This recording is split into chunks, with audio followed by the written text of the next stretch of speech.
Good morning student. आज हम करेंगे कंजर्वेशन ऑफ फॉरेस्ट रिसोर्सेज। देखिए, फॉरेस्ट रिसोर्सेज कंजर्वेशन आपको पता है कि किसी भी संसाधन को बचा के रखना वो क्या कहलाता है, कंजर्वेशन। और हम बचा के क्यों कर रखते हैं, ताकि हमारी जो आने वाली पीढ़ी है वो भी उनका प्रयोग कर सके। तो फॉरेस्ट का कंजर्वेशन क्यों जरूरी है? मानव की क्या है, जो डिमांड है, जैसे जैसे विकास हुआ है मानव की डिमांड बढ़ी है, और मानव की डिमांड के कारण ही वनों का जो उपयोग है वो अति हुआ है। ठीक है, और इसी कारण से जो वन क्षेत्र है वो क्या हो गए, सीमित हो गए हैं। इसके अतिरिक्त वृक्षों में जो बीमारियां लगती है और जंगलों में जो आग लगती है, उस आग के कारण भी क्या हुआ है, वनों का ह्रास हुआ है। इससे जो एक तो क्या हो रहा है, पारिस्थितिकी जो संतुलन है वो भंग हो रहा है, दूसरा वन समाप्त हो रहे हैं।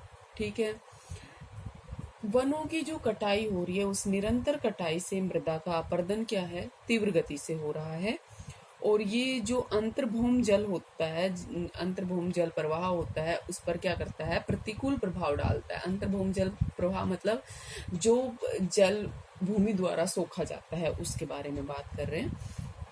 इससे ये स्पष्ट होता है कि किसी भी एक तत्व का अगर ह्रास होता है, मान लो आपने कोई पेड़ काटा, तो उस पेड़ के कटने से जो पूरा पारिस्थितिकी तंत्र होता है, जो चेन होता है, वो क्या कर देता है, रिएक्शन करना आरंभ कर देता है। जैसे मान लो आपने काट दिया ये पेड़, ठीक है, एक तो अब पेड़ कटने से क्या हुआ, जो ऑक्सीजन मिल रही थी वो बंद हो गई।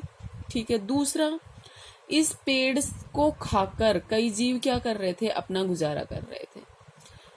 और ये जो पेड़ है, ये कई जीवों का आश्रय स्थल भी था। ठीक है, इसकी जड़ें क्या कर रही, इसकी जड़ों ने किसको जकड़ा हुआ था, भूमि को जकड़ा हुआ था।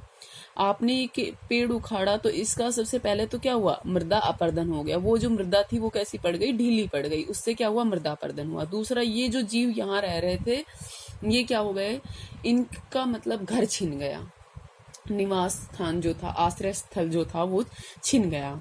तीसरा, जो इनको खाकर गुजारा कर रहे थे वो क्या हो गए, उनके लिए भी उनका भोजन मतलब खत्म हो गया। और इससे क्या होता है कि उनका भोजन खत्म हुआ तो वो क्या करेंगे, किसी और को खाएंगे। तो ऐसे करते करते जो पूरे फूड चेन है वो क्या हो गई, इम्बैलेंस हो गई, मतलब असंतुलित हो गई। ठीक है, जो इसको खा रहा था वो अब किसी और को खाएगा, है ना। और वो जो दूसरा पेड़ है, मान लो दूसरे पेड़ को खाएगा, इस दूसरे पेड़ को भी तो कोई और खा रहा होगा। तो ऐसे करते करते क्या होगा, और जब ये कटेगा तो और भार बढ़ेगा। तो इन सब को रोकने के क्या उपाय हैं, उपाय क्या किए जा सकते हैं? तो देखो, सबसे पहले जो वनों की लकड़ी का यूज करते हैं हम, उसके स्थान पर उसके जैसे ही पदार्थ का विकास करके हम क्या कर सकते हैं, वनों पर दबाव जो बढ़ रहा है उसको कम कर सकते हैं। फॉर एग्जाम्पल, जब आप घर बनाते हैं, ठीक है, एक छोटा सा एग्जाम्पल दूंगी अलमीरा का। आप घरों में वुड की अलमीरा वगैरह लगवाते हैं, ठीक है, उससे क्या होगी, लकड़ी आएगी, वन कटेंगे। ठीक है, अब आप उस वुड की अलमीरा की जगह अगर आप एल्यूमिनियम की अलमीरा को प्रेफरेंस देंगे तो क्या होगा, वुड मतलब बच जाएगी और वनों पर जो दबाव बढ़ रहा था वो कम हो जाएगा।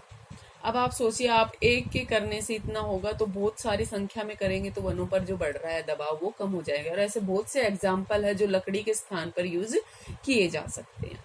ठीक है, सेकंड है, जहां जरूरी हो जाए कि भाई अब यहां से वन काटना ही काटना है, तो वहां क्या किया जाए, उसी प्रजाति के उतने ही पौधों का रोपण कर दिया जाए। फॉर एग्जाम्पल, ये कोई फॉरेस्ट एरिया है, ठीक है, और यहाँ से कोई हाईवे जाना है। अब हाईवे जाएगा तो जाहिर सी बात है ये वृक्ष कटेंगे। तो ये वृक्ष अगर आपने काट दिए, तो ये जो मान लो ये नीम के पेड़ थे, ठीक है, और आपने नीम के पेड़ों को काट दिया, तो नीम के ही पेड़ आप क्या कर सकते हैं, और लगा सकते हैं।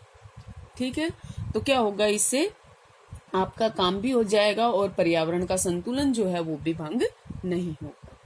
ठीक है। तीसरा, जो पेड़ अपरिपक्व अवस्था में होते हैं, मतलब जो अभी पूरी तरह से पके हुए नहीं होते, पूरी तरह से वृक्ष नहीं बन पाए हैं, बड़े नहीं हुए हैं, उनकी कटाई पर पूर्णतः रोक लगा देनी चाहिए। ठीक है, क्या होनी चाहिए? उनकी कटाई पर पूरी तरह से रोक लग जानी चाहिए। नेक्स्ट है कि जो लोकल हमारा लेवल है उस पर क्या करना चाहिए, जो लोग हैं, जो पीपल है, उनको पर्यावरण शिक्षा और वनों का जो सिग्निफिकेंस, जो महत्व है, उसके बारे में क्या करना चाहिए, अवेयर करना चाहिए, उनको जागरूक करना चाहिए। ठीक है, कि भाई पेड़ काटने से ये हानियां होती है।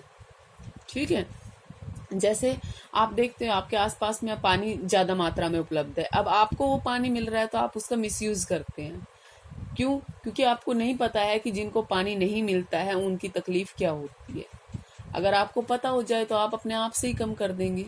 तो मतलब जंगलों के बारे में, वनों के बारे में अगर आपको अवेयर करवाया जाए, उन लोगों को, स्थानीय जो लोग होते हैं उनको अगर अवेयर करवाया जाए, मतलब जो लोग वनों में रहते हैं उनको, तो वो क्या करते हैं, उसके बारे में जागरूक हो जाएंगे और पर्यावरण के संतुलन के बारे में सोचेंगे। और एक बात यहाँ ये ध्यान देने योग्य है कि जो वनों में रहने वाली प्रजातियां हैं वो कभी भी वनों को नुकसान नहीं पहुंचाती है। ठीक है, क्योंकि उनका तो आश्रय स्थल होता है वन, कोई भी अपने घर को क्यों उजाड़ेगा, है ना। नेक्स्ट है कि जो सोशल फॉरेस्ट्री है और जो फार्म फॉरेस्ट्री है, जैसे कार्यक्रम जिनसे क्या होता है, चारे और ईंधन की उपलब्धता बढ़ी है, इनको क्या किया जाना चाहिए, प्रोत्साहित किया जाना चाहिए। ठीक है, जैसे हरियाणा जो है, हरियाणा में एक यमुनानगर जिला है, वहां पर क्या हुआ है, पॉपुलर के जो पेड़ है उनकी खेती क्या हुई है, तेजी से लोकप्रिय हुई है। मतलब जैसे आप अगर पोल्ट्री फार्म लगाते हैं तो उससे क्या होगा, आप एक ही प्रजाति के वृक्ष लगाएंगे और इन वृक्षों से क्या होगा, ईंधन जो है वो भी आपको पूरा मिल जाएगा और पर्यावरण का नुकसान होने से भी बच जाएगा। ठीक है, नेक्स्ट है कि वन संसाधनों का उपयोग उचित ढंग से हो। वृक्ष की जड़ से उसकी जो पत्ती तक का प्रत्येक भाग जो है उसका सदुपयोग किया जाए तो वनों पर जो दबाव हो रहा है वो क्या होगा, कम हो जाएगा। जैसे मान लो आपने काटा पेड़, आपको पेड़ से बनाने थे क्या, दरवाजे बनाने थे, तो आपने सिर्फ क्या यूज किया, जो पेड़ का तना होता है आपने सिर्फ उसको यूज किया। ठीक है, अब जो उसके साथ जो टहनियां थी, जो पत्तियां थी, जो उसकी रूट वगैरह थी, वो क्या हो गई, वैसे ही फालतू में नष्ट हो गई। जब आप कोई भी पेड़ काटते हैं तो उसके साथ साथ उनकी जो और सारी चीजें हैं, जैसे पत्तियों का क्या यूज किया जाए, ये जो छोटी छोटी टहनियां होती हैं इनका क्या यूज किया, अगर इस तरह से उस पेड़ का पूरी तरह से यूज किया जाए तो ये क्या होगा, इसका सदुपयोग होगा और इससे वनों पर जो दबाव बढ़ेगा, क्योंकि आपने तो इसके लिए काटा था सिर्फ तने के लिए, कोई और उसको जलाने के लिए भी काटेगा। तो अगर आप ये जलाने की लकड़ियां उसको दे दोगे तो क्या हो जाएगा, वनों पर जो दबाव है वो कम हो जाएगा। ठीक है, आजकल क्या बढ़ गया है कि वनों को बचाने के लिए, मतलब जो हानिकारक कीट पतंगे या कीड़े मकोड़े जो होते हैं उनसे बचाने के लिए रासायनिक दवाइयों का जो छिड़काव है उसकी व्यवस्था होनी चाहिए। ठीक है, हम क्या करते हैं, हम पेड़ लगा तो देते हैं लेकिन उसकी देखभाल नहीं करते। ठीक है, तो उसकी समय समय पर देखभाल करें और उसके साथ साथ ही उसमें रासायनिक उर्वरक वगैरह डाल के उसको क्या करें, जो दवाई वगैरह है उसकी छिड़काव किया जाए। नेक्स्ट है कि जो वृक्ष बीमार होते हैं ना, जैसे ठूंठ हो जाते हैं, ठीक है, और जो कम उपयोगी जो वृक्ष है, जैसे कोई किसी काम में नहीं आ रहा है, उन वृक्षों को हटाने से क्या होता है, जो वो वृक्ष मिट्टी से जो कंपोनेंट्स, मान लो एक आपका लग रहा है जैसे आप खरपतवार होती है आपके खेतों में, तो आप क्या करते हैं, खरपतवार को क्या करते हैं, नष्ट करते हैं। क्यों नष्ट करते हैं? क्योंकि वो फसल को अच्छे से फलने फूलने नहीं देती।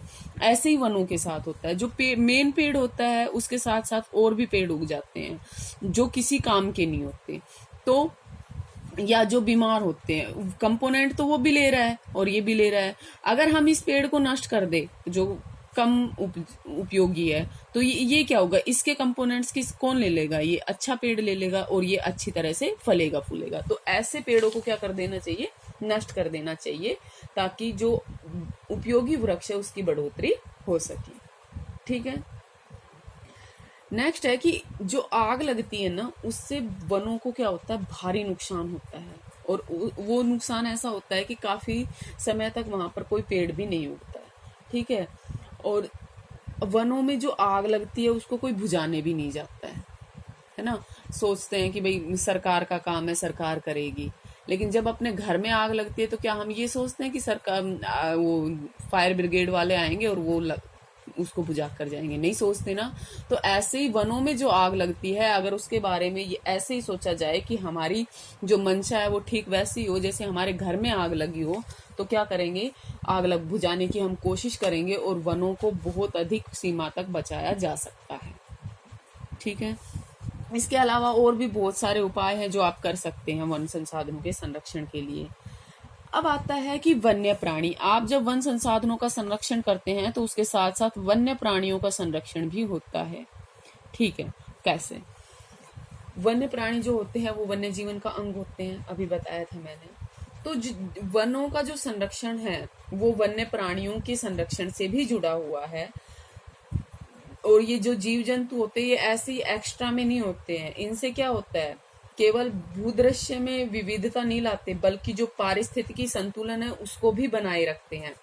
आपने वनों को नष्ट कर दिया, ठीक है, वनों को नष्ट कर दिया तो जो वन्य प्राणी थे जैसे शेर, हाथी, इनका क्या हुआ, आश्रय स्थल छिन गया। तो ये क्या होते हैं, नष्ट हो जाते हैं, मतलब ये सरवाइव नहीं कर पाते। और आपने देखा होगा कि आपने सुना भी होगा समाचार वगैरह में कि फलाने गांव में हाथी आ गया, तेंदुआ आ गया। वो नहीं जाते कहीं भी, आप उनके आश्रय स्थल में घुस गए, आपने उनके वनों को छीन लिया है। ठीक है। और शेर क्या खाता है, मान लो शेर खाता है बकरी, ठीक है, और बकरी ने क्या खाई, घास खाई। ठीक है, बकरी ने घास खाई, शेर ने किसको खाया, बकरी को खाया। ठीक है। और फिर ये अपघटक वगैरह होते हैं, ये एक फूड चेन है ये। तो अब आप सोचो, शेर नष्ट हो गए तो किनकी संख्या बढ़ जाएगी, बकरी की। और अब आप देखते भी हो आपके आसपास आपको बहुत सारी गायें वगैरह दिख जाती है। क्यों? क्योंकि शेर क्या हो गए हैं, खत्म हो गए हैं। तो इससे क्या हुआ, बकरी। और अब जब बकरी बच गई तो किस पर दबाव बढ़ेगा, वनों पर दबाव बढ़ेगा। ठीक है। तो ये जो जीव जंतु होते हैं ये केवल ऐसा नहीं है कि भूदृश्य में विविधता लाते हैं, ये क्या करते हैं, पारिस्थितिकी संतुलन जो फूड चेन है उसको बनाए रखने में भी अपना महत्वपूर्ण योगदान देते हैं। इसलिए वन्य प्राणियों का संरक्षण भी बहुत जरूरी है। और आपने देखा होगा हमने बहुत सारे वाइल्ड लाइफ सेंचुरी और नेशनल पार्क वगैरह बनाए हैं ताकि इन ये जो विलुप्त प्रजातियां हैं जैसे शेर वगैरह, इनका क्या किया जा सके, संरक्षण किया जा सके। ठीक है। वाइल्ड नेशनल पार्क वगैरह इनकी हमने क्या की है, उपाय किए हैं इनको बचाने के लिए। ठीक है। और जो आखेटक होते हैं और वन्य प्राणियों की जो हत्या कर देते हैं उनको क्या होना चाहिए, इनको अपराधी घोषित करके इनको कड़ी से कड़ी सजा देनी चाहिए। ठीक है। जैसे भारत में है बाघ, जैसे टाइगर क्या है, हमारा राष्ट्रीय पशु है, शेर, चीता, हिरण, सांभर चीतल, ग्रेट इंडियन बस्टर्ड, मोर, इनको क्या है, मारने पर कानूनी प्रतिबंध लगाया हुआ है। और पशुओं की जो खाल की जो तस्करी होती है उसको भी गैर कानूनी व्यापार में क्या कर दिया गया है, शामिल कर दिया गया है। और अनेक देशों पर इसमें क्या है, इस पर क्या लगाया गई है, प्रतिबंध लगा दिया गया है। जिन प्राणियों का आवास नष्ट हो जाता है वो क्या होते हैं, वो प्राणी लगभग विलुप्त हो जाते हैं। ठीक है। और जो वन्य प्रजातियां क्या होती है, आशंकित मतलब खत्म होने के कगार पर है, तो उनको क्या करने देते हैं, उनके लिए विशेष परियोजनाएं लागू करने की जरूरत पड़ती है, जैसे नेशनल पार्क वगैरह बनाते हैं। जैसे भारत में अगर हम गिर शेर की बात करें, घड़ियाल की बात करें, कछुए की बात करें, बाघ, हाथी, ये जो पशु हैं, इनका क्या है, संरक्षण बहुत जरूरी है, क्योंकि ये कहाँ पर, किस कगार पर है, खत्म होने की कगार पर है। ठीक है, और इनका संरक्षण बहुत ही जरूरी। ठीक है, ये था आपका वन संसाधनों का संरक्षण। नेक्स्ट क्लास में हम नेक्स्ट टॉपिक करेंगे। Thank you.